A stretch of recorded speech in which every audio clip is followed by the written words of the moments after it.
Welcome to another video of option empire. अगर आप लोग फर्स्ट टाइम चैनल को विजिट कर रहे हो तो चैनल को ज़रूर से लाइक शेयर और यहाँ पे सब्सक्राइब कर लेना।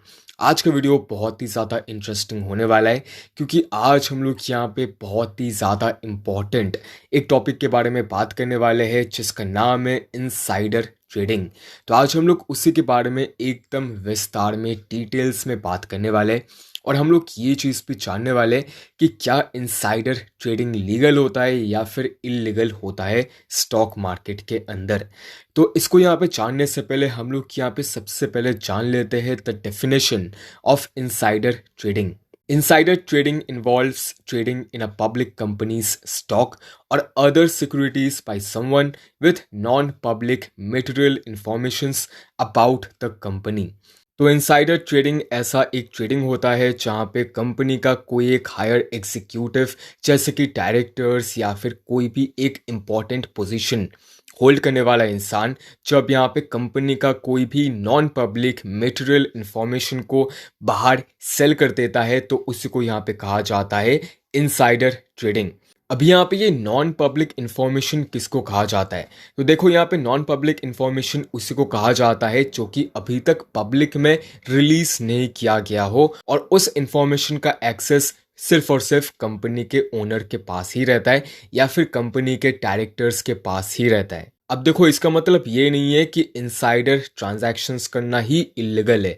देखो अगर आप लोग यहाँ पे इनसाइडर ट्रांजैक्शंस करते हो तो आपको यहाँ पे सेबी से प्रॉपर एक स्टेटमेंट लेना पड़ेगा। सेबी का जो रूल्स एंड रेगुलेशंस है उसको आपको यहाँ पे फॉलो करना पड़ेगा। उसके बाद आप लोग यहाँ पे इनसाइडर ट्रांजैक्शंस कर सकते हो, तब वो चीज़ इलीगल नहीं होता है। लेकिन इनसाइडर ट्रेडिंग तब इलीगल बन जाता है जब आप लोग यहाँ पे कोई भी मटेरियल इंफॉर्मेशन को शेयर करते हो किसी बाहर जन को जो कि अभी तक नॉन पब्लिक है। अब थोड़ा सा हम लोग यहाँ पे डिटेल में जान लेते हैं इनसाइडर ट्रेडिंग को। As per SEBI insider trading को इस तरीके से डिस्क्राइब किया जाता है: द बाइंग और selling a security in breach of a fiduciary duty or other relationship of trust and confidence on the basis of material non-public information about the security। देखो material information ऐसा एक information होता है जो कि एक investor के किसी एक पर्टिकुलर स्टॉक के बाई या फिर सेल करने के डिसीजन को चेंज कर सकता है।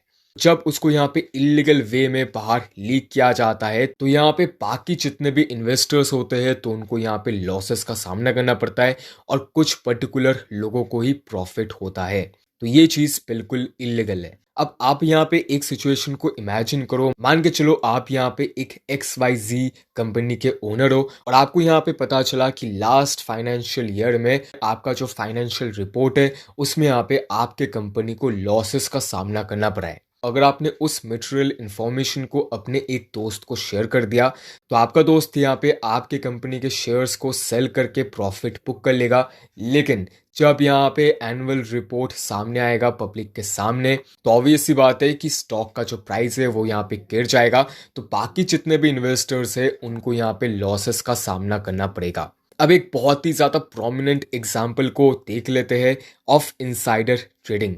सितंबर 2017 में अमेजन के जो फाइनेंशियल एनालिस्ट थे ब्रेट कैनेडी, तो उन्होंने यहाँ पे इनसाइडर ट्रेडिंग किया था। उन्होंने यहाँ पे मेनली अपने एक दोस्त को जिनका नाम था मजियर रज़क खानी, तो उन्होंने यहाँ पे अपने दोस्त को अमेजन का फर्स्ट क्वार्टर अर्निंग का रिपोर्ट शेयर कर दिया था जिससे कि रज़क खानी को $115,000 का प्रॉफिट हुआ था अमेजन के स्टॉक्स को ट्रेड करके। अकॉर्डिंग टू द रूल्स जो यहाँ पे इनसाइडर होता है किसी भी कंपनी का, तो उसको यहाँ पे बेसिकली 3 फॉर्म को सबमिट करना पड़ता है: फॉर्म 3, फॉर्म 4 और फॉर्म 5, जिससे कि उस इनसाइडर के ट्रांजैक्शंस को ट्रैक किया जा सकता है। लेकिन जब यहाँ पे वो इनसाइडर ट्रांजैक्शंस करता है बिना उस 3 फॉर्म को सबमिट किए, तब उसको यहाँ पे इनसाइडर ट्रेडिंग माना जाता है और तब वो चीज़ यहाँ पे इलीगल बन जाता है। लेकिन अभी यहाँ पे आपके मन में एक सवाल आ रहा है कि क्या किसी कंपनी का ओनर अपने कंपनी के स्टॉक्स को ट्रेड नहीं कर सकता? देखो वैसा नहीं है। वो यहाँ पे ऑब्वियसली अपने कंपनी के शेयर्स को ट्रेड कर सकता है, लेकिन उसको यहाँ पे सेबी के गाइडलाइंस को फॉलो करना पड़ेगा। उन 3 फॉर्म्स को उसको यहाँ पे सबमिट करना पड़ेगा बिफोर एनी ट्रांजैक्शन।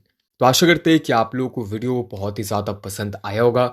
अगर पसंद आया है तो वीडियो को ज़रूर से लाइक, शेयर और यहाँ पे सब्सक्राइब कर लेना। तो मिलते हैं नेक्स्ट वीडियो पे, तब तक के लिए बाय बाय।